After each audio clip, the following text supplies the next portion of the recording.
একদিনে লক্ষ টাকা উড়িয়ে দেওয়া ভ্লাদিমির পুতিনের লাইফস্টাইল দেখলে আপনার চোখ কপালে উঠে যাবে। অস্ত্রশস্ত্রর দিক থেকে রাশিয়া কেমন দেশ সেটা তো সবাই জানে, আর সেই রাশিয়ার রাষ্ট্রপতি হচ্ছেন পুতিন। হয়তো উনি উত্তর কোরিয়ার শাসক কিম জং উনের মতো নিষ্ঠুর নন, কিন্তু লাইফস্টাইলের দিক থেকে সবার থেকে গিয়ে সবচেয়ে অবাক করার বিষয় হলো একজন নৌবাহিনীর ছেলের জীবন থেকে দেশের রাষ্ট্রপতি হয়ে ওঠা কিভাবে সম্ভব হলো সেটা জানতে হলে ভিডিওটা একদম শেষ পর্যন্ত দেখতে হবে, কারণ এত উপরে ওঠার পিছনে তার দারিদ্র আর সংগ্রামে ভরা অতীত আছে। বন্ধুরা, আজকের দিনে প্রায় $200 বিলিয়ন মালিক এই ভ্লাদিমির পুতিন। তবে এই জায়গায় আসতে তার পথ একদম সহজ ছিল না। পুতিনের বাবা ছিলেন সোভিয়েত নৌবাহিনীর কর্মরত, আর মা কাজ করতেন সাধারণ ফ্যাক্টরির একজন কর্মচারী হিসাবে। পুতিনের শৈশব কেটেছে ভীষণ দারিদ্র আর কষ্টের মধ্যে। ছোট থেকে বিদ্রোহী স্বভাবের ছিল পুতিন। যেখানে অন্য বাচ্চারা টিচারদের হাতে ফুল দিত, সেখানে পুতিন টিচারদের হাতে গাছ ধরিয়ে দিত। বাবা চেয়েছিলেন তাকে বক্সিং শেখাতে, কিন্তু সে শিখল জুডো। পুতিন নিজের মুখেই বলেছেন এই মার্শাল আর্ট তার পুরো জীবনটাই বদলে দিয়েছে। এতেই এসেছে তার দৃঢ়তা আর আত্মবিশ্বাস। মাধ্যমিকে পড়াকালীনই তাকে বেছে নেওয়া হয়েছিল কমিউনিস্ট পার্টির স্কুল লিডার হিসাবে। তার স্বপ্ন ছিল সোভিয়েতের গোপন এজেন্ট হওয়ার, আর 1975 সালে যোগ দিলেন কেজিবিতে।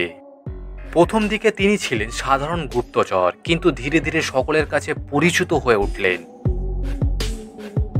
বার্লিনের প্রাচীর ভাঙার পর যখন বিক্ষোভকারীরা কেজিবি অফিস ঘিরে ধরে, তখন সবার সামনে পুতিন দেখিয়েছিলেন তার সাধারণ বুদ্ধি আর আত্মবিশ্বাস।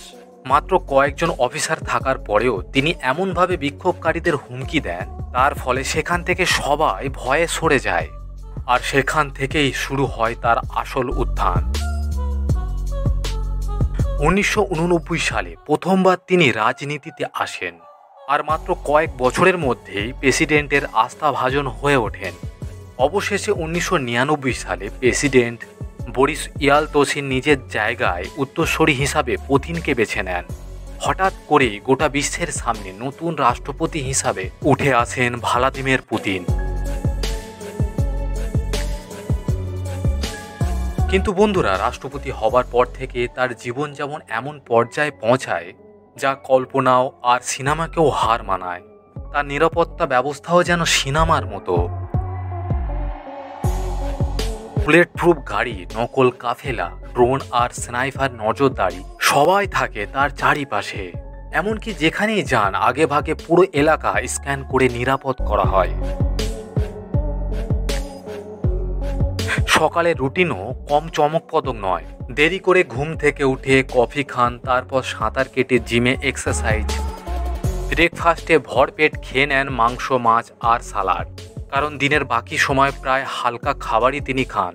তার প্রিয় খাবারের মধ্যে আছে মায়ের হাতের তৈরি পায়েস, যেটা তিনি আজও মিস করেন। অফিসে যান দুপুরে, কাজ করেন তিনি রাত অবধি। অত্যন্ত শৃঙ্খলাপূর্ণ আর পরিশ্রমী হলেও তিনি সময় বের করে হকি খেলেন, ইংরাজি ক্লাস করেন আর প্রার্থনাতেও সময় দেন।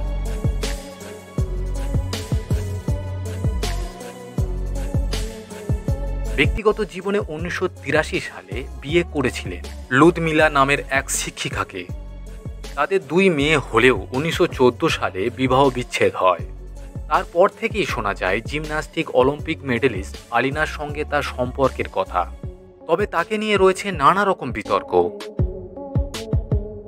আজকের দিনে পুতিন থাকেন সেন্ট পিটার্সবার্গের বিলাসবহুল প্রাসাদে, যাকে বলা হয় গোল্ডেন হাউস।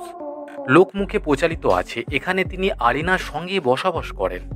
বন্ধুরা, দরিদ্রতার ভিতর থেকে উঠে আসা ভ্লাদিমির পুতিন আজ বিশ্বের অন্যতম ক্ষমতাধর নেতা। তার বিলাসবহুল জীবনযাপন, সিকিউরিটি আর গোপন রহস্য সবসময় আলোচনার কেন্দ্রবিন্দুতে। তো বন্ধুরা, আপনাদের যদি ভিডিওটি ভালো লেগে থাকে লাইক, শেয়ার আর কমেন্ট করতে ভুলবেন না। আর প্রথমবার আমাদের চ্যানেলে আসলে সাবস্ক্রাইব করে পাশে থাকা বেল আইকনটি ক্লিক করে নিন, যাতে করে এইরকম ভিডিও আপলোডের সঙ্গে সঙ্গে আপনার কাছে পৌঁছে যায়। তো বন্ধুরা, আবার দেখা হবে পরবর্তী ভিডিওতে। ততক্ষণে সুস্থ থাকবেন, ভালো থাকবেন।